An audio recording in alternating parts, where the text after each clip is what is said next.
Bull Shoals, I've been there twice, and both times it's kind of kicked my butt. Deep, clear water is not really my style, so not what we have around here in Nashville. No, not at all. It's dirty, and it can get deeper, but I'd say I'm more comfortable in fishing 25 feet or less, not 30 to 50 feet like we were on Bull Shoals. But that's all a part of learning different lakes. It's a lot of fun, and it can be frustrating.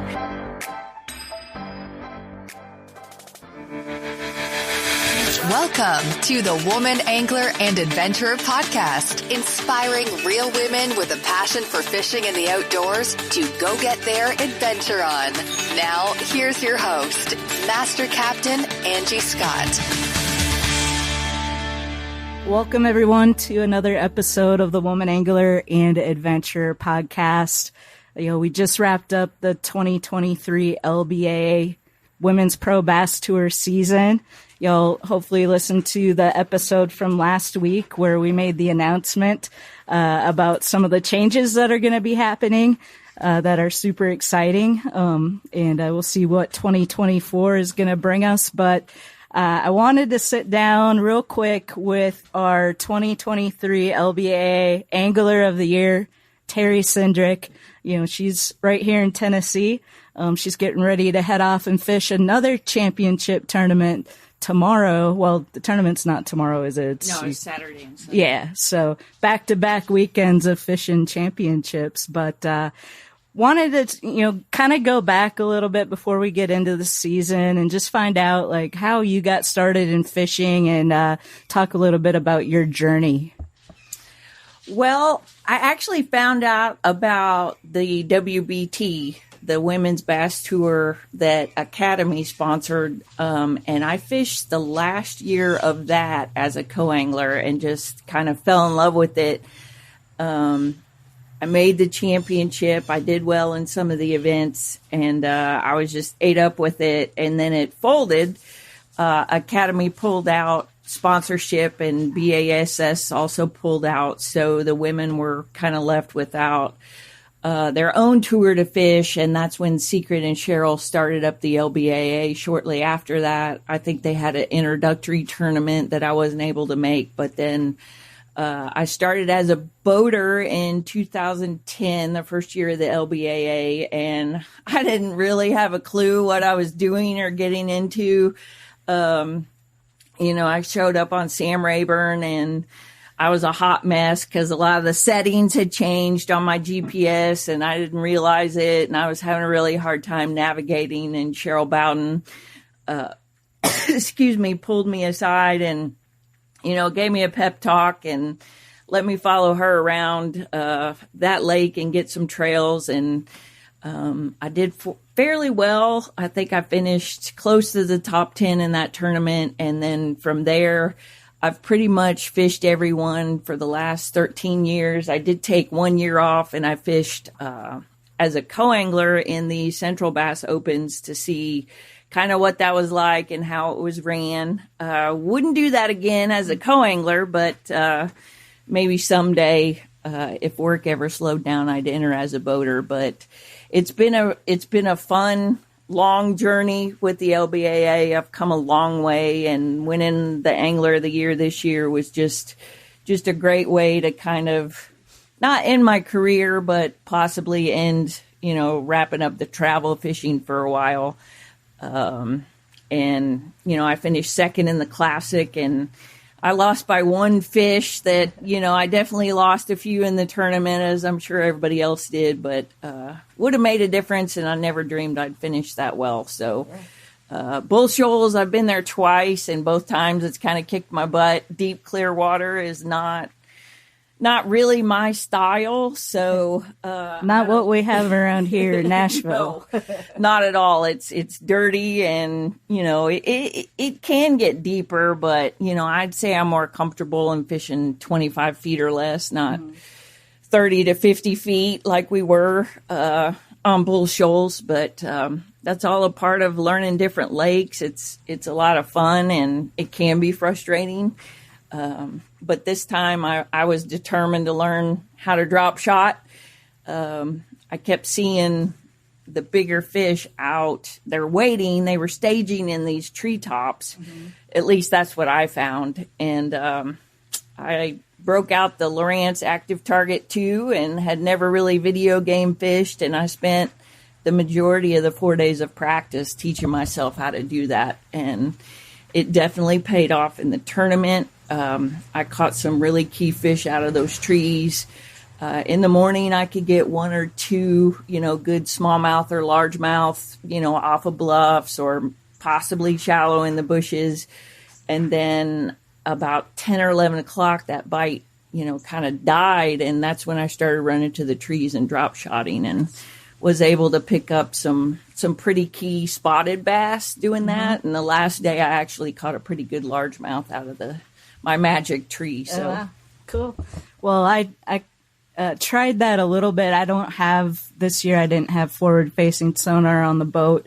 That's definitely something I'm actually working on figuring out now for next season, because it's definitely a nice tool to have. It kind of opens up a little bit more on what you're able to do. So I'm probably going to go with the Active Target 2 as well, since all my electronics are Lowrance. I did pull one out of a tree just by happenstance, and it was a spotted bass. Yep.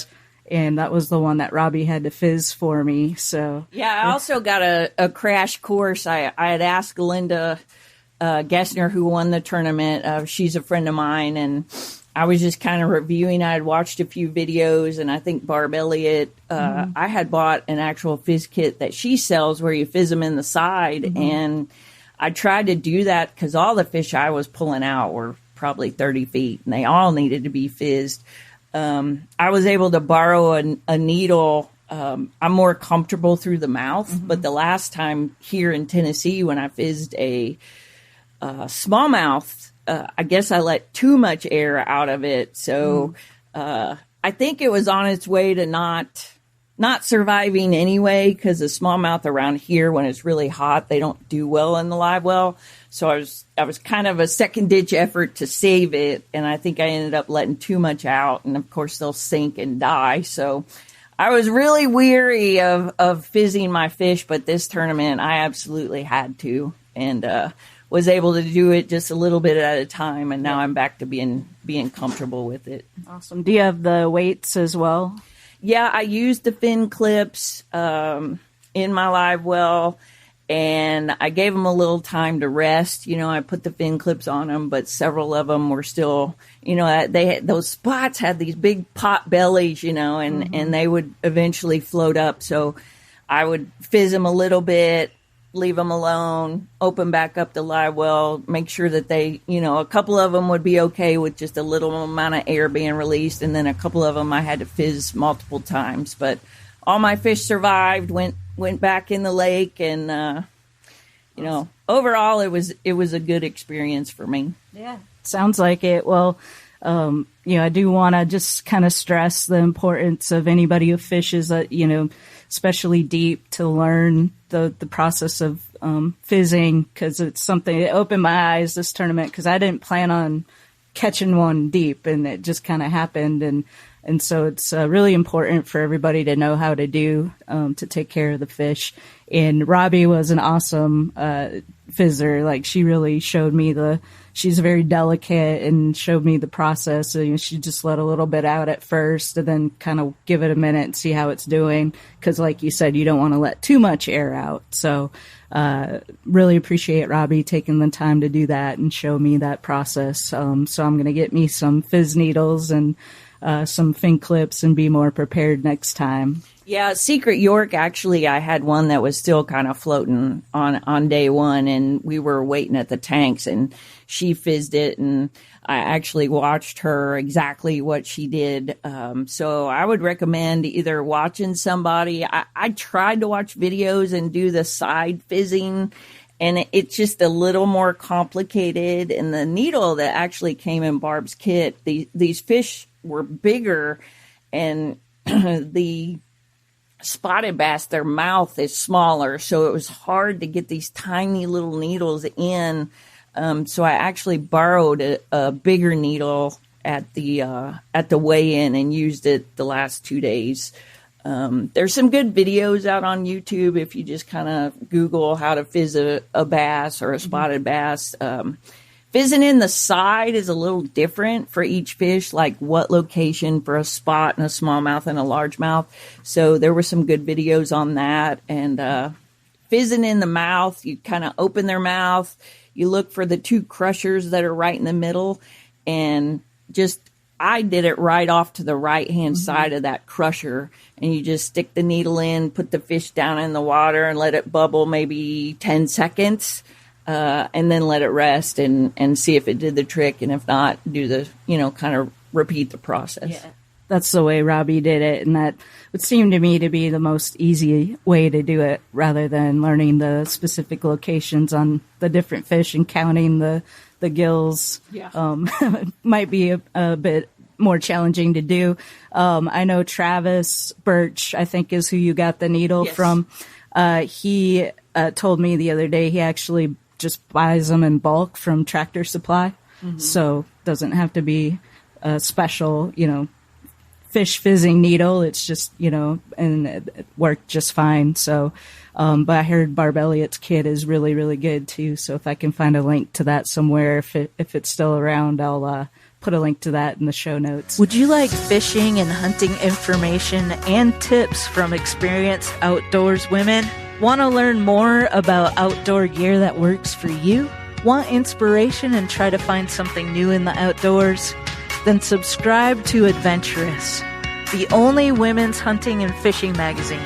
Adventurous is a high-quality print magazine you'll be sure to love, and it makes a great gift for other outdoors women and youth. Subscribe at adventurousmagazine.com. I want to go way back just a little bit because you kind of started with, you heard about the WBT. You had to have been into fishing before you heard about it, right? You didn't just like, oh, I'm gonna fish. No. How did you get into it? Well, in my early 20s, my doctor said, you're stressed, and I had some health issues, and he was like, you need to get a hobby. And so I kind of sucked at golf. I still play, but I can hit it. It's just getting on the green. Then I go like over the green and back. And so I work on your short game. Yeah.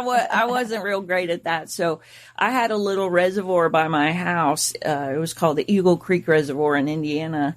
And I bought a little aluminum boat with you could only have a 9.9 horsepower motor. And, I had a 9.9 motor and a trolling motor, and a friend of mine, her name was Kelly Hartman. We'd go out every Friday night and we'd start out bass fishing. And then when it got dark, we would start catfishing. And that's kind of where it all started. And then I really liked it. I bought a cabin down on Patoka Lake in southern Indiana, and I would go there for the weekends. There weren't a lot of, there's Geist Reservoir and Eagle Creek, but there weren't a lot of fisheries really close like there are here in Nashville. So when I moved down here, probably 15 years ago, I live a mile from Percy Priest, a boat ramp, and I really got ate up with it here. And the only reason I knew about the women's tournaments is back when BASS sponsored it in Academy, it was advertised in Bassmaster magazine. And I was actually on the couch, and a friend of mine threw the magazine to me and said, well, why don't you do this? It was like, you love fishing. And I'm like, no, I'm not good enough. I just, go out there and have fun. And that's the thing about this whole, at least the women's tour anyway, you don't have to be like a Kevin Van Dam to come out and compete. And I went out and I fished with a lot of great anglers my first year, and I learned a lot. And, the more you learn, the better you get, the more time on the water, the better you get. And, that just it rolled from there. I got ate up with the tournament fishing. I was always an athlete back in high school, and, competition is fun. Sometimes it's very stressful, Yes. A lot of times it's very stressful. Yeah, that may be, it's bittersweet. The LBAA, when I heard it was coming to an end, I was like, okay, this is my last year. I'm going to sort of retire. And now it's gotten picked back up, but the traveling it's so expensive, and I still work full time, and it's really hard. So unless for some reason I got, a sponsorship for next year, I think I'm going to take a step back and fish locally. And, if LBAA, came close to Tennessee, I'd probably do it. I will miss it. I love it. I'm ate up with it, but you got family and work and other responsibilities that it might be time to take a little break. Although, the guys that are taking it over, I'm really impressed with they were at our tournament, they were present, they did videos, they did awesome stuff already. So I'm excited to see what they do with it. I would love to do like one more year to see where it's going. So I don't know. I'm kind of on the fence because I'm like, well, I finished Angler of the Year. I almost won the Classic. It's good to go out on top, but then, you still got that bug. So yeah. If I didn't work, I'd definitely stick with it because it is truly the best group of people that I've ever been around. And, I fish with guys every Saturday here in a local club, and it's different. It's more, people are helpful, and any given lady, I swear, in the LBAA can go out and win. It's just such a great group, and the husbands and partners and people that come and help out. It's just, I don't know. It would be something, if I do give it up, it would truly be missed. Yeah. Oh, I kind of went through the exact same thought process as you this season. I was like, well, it's super expensive, especially right now, to travel. But I love it so much. And when we found out that Craig LaPointe was going to be involved, and we became such good friends with them last year, and after getting to talk in depth with Travis and some of his ideas on how to make improvements and scheduling and things like that, I'm pretty much committed to fish it again in 2024. Like you said, just kind of see how it goes. So I'm really excited about it. I'm, in the process already of kind of getting ready for next season because we leave for Florida here in a couple weeks, and then you dog. Our first tournament will likely be in March, and we're still supposed to be down in Florida. So I'm like, I need to get everything ready now before we go, so that way we can just come grab the boat and go to the first tournament, and then we'll be heading back down to Florida for a little bit. So really excited. I feel like we could talk about so much more, but I want to give you time to get ready for your next tournament this weekend. But talk a little bit about that, and then we'll kind of wrap it up.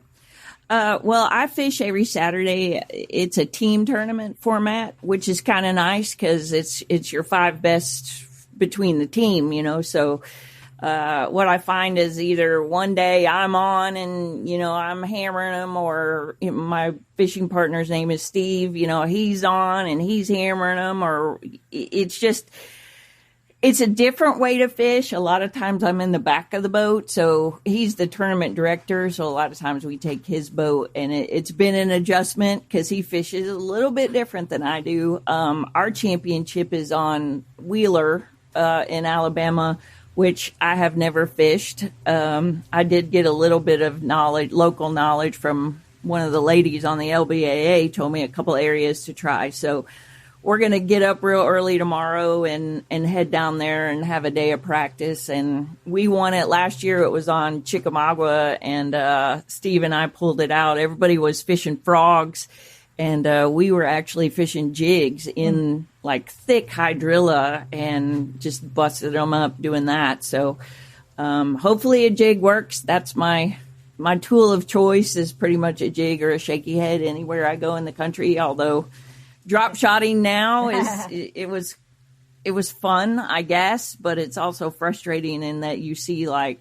6 big bass staring at your line, and no matter what you do, they won't eat it. I was about ready to pull my hair out, but so that's after this, wraps up the weekend. That's kind of my fishing season, and I don't know. I'll decide what I'm going to do next year later. It's sad that in my mind, there's not a lot of love and support for women's fishing. And it's sad to me that anglers like myself and you, and it's so hard to get a monetary sponsor. It probably costs $4,000 to $5,000, I would say, between entry fees and travel and lodging and all of that to fish a season. And that's not including the boat. Yeah. Yeah. So it's a very expensive sport. And when you put in traveling on top of it, it's sad to me, because I think many, many more women would probably do it if there was more backing behind it. And I hope that's what Travis and Craig can bring some of that exposure and bring some of the bigger sponsors back. And I know a ton of ladies that aren't fishing that hopefully will come back and support it. Well, that'd be great. I've been doing this podcast since the beginning of 2018, and I have started to see change. It's been very, very slow, but it is kind of moving at least in the right direction. So I am excited to see what Travis and Craig and the rest of the team can pull off going forward. I think it's still going to continue to be a slow progression, but hopefully we'll get to that point where companies are recognizing the importance of supporting women in fishing and, stepping up to put out the monetary sponsorships to be able to make it happen. And I'm seeing a lot more ladies in high school and college. Yeah, and so, awesome. That's... I wish they had that back when, I'm kind of an old timer, and I wish they had that back when I was in school. Absolutely. That would have been awesome. So I hope... I know some of the ladies that I talk to, like me, are on the fence, and I think some people are going to stick it out, one more year, and I'd love to do that. And monetarily, we'll see what happens, but I wish them, whether I fish or don't fish them all, I hope that tour continues. I hope it grows. I hope some of the other ladies that aren't fishing come back, because it's just a great group of people. And, after 13 years, it kind of deserves some love that it really doesn't have right now. Absolutely. Well, I'm going to make a prediction. I think you're going to be back next year. Well, I was dead set on retirement, but I have a lot of people yammering at me that, it's too soon or whatever, but they also don't work 40 to 60 hours a week. And, I've kind of, put my family, they've been great support, but you kind of put them aside because I only get so many vacation days a year, and I want to start traveling and seeing things that I haven't seen. So we'll see. I'll look at the schedule, and, when you're on your own, I drive to all these by myself, and you go through the flat tires like I went through, and the hub problems, and, and you're going 10 hours to Texas or Louisiana. That's a lot. It is a lot. Yeah. So we'll see. We'll see what the schedule is. Maybe we'll see. If they're Alabama, Chickamauga, Kentucky Lake, I'm all about it. But, it's when it starts getting the Louisianas and Texas and that, it gets a little rough. So we'll see. I agree. Well, good luck Saturday in the championship. We'll continue to just follow your journey, and we'll see what happens next year. All right. Thank you. I appreciate it. Thank you.